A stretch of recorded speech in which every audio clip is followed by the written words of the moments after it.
Today I'm just going to talk about some of the best sports cars I think you can buy. I was doing what we all do.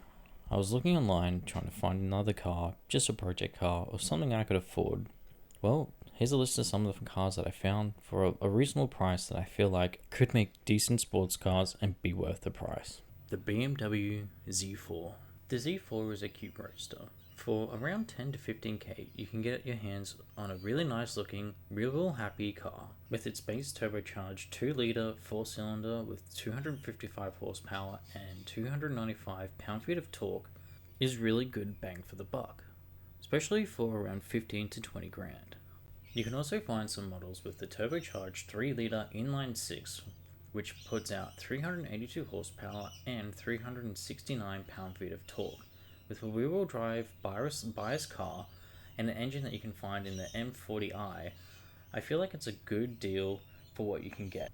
The next cars on this list are the Nissan 370Z and the Nissan 350Z. Both the 370Z and 350Z are some of the best Japanese sports cars ever made. For around 10 grand, you can get yourself a V6 engine making around 280 to 300 horsepower. With turbo kits and superchargers, some of these cars are making over 800 horsepower. These cars are no joke. They really are keeping up with the big boys. With amazing balance and good personality, any mods for these cars can make this car whatever you want it to be. These are really a good car for anyone that want a street car, a drift car, or even a race car. With everything you can find with these cars, they should be on your list, but even just you want to enter into a car, they're the car that you should enter with. Of course, you can't have a car on this list that isn't a Toyota or a Toyota 86, because realistically they are amazing cars. They're a crazy bang for buck. 50-50 weight distribution. Yes, it does have a Subaru engine, so there is a small downside, but really for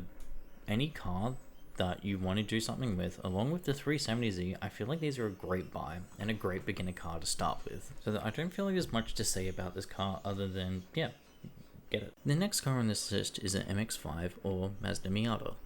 Yes, get this car. They are incredibly fun, cute, and really just fantastic cars. And if you're in Australia, you can find one, if you're lucky enough, called the Bullet, that comes with a V8 engine from the company called Bullet.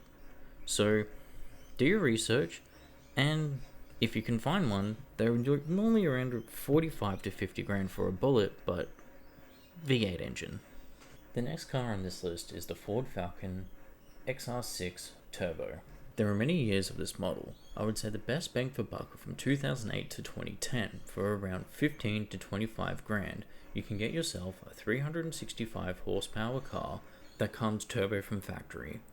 With 533 Nm of torque, the XR6 Turbo takes performance to the next level, especially for the price point. Knowing that these are an Australian iconic car, the drift scene, and for the burnout scene, I feel like this is a great car just to get into and just have some fun on. You can't talk about one without talking about the other, the Holden Commodore and the Holden Commodore Ute. The Holden Commodore SV6, because you can't afford the V8.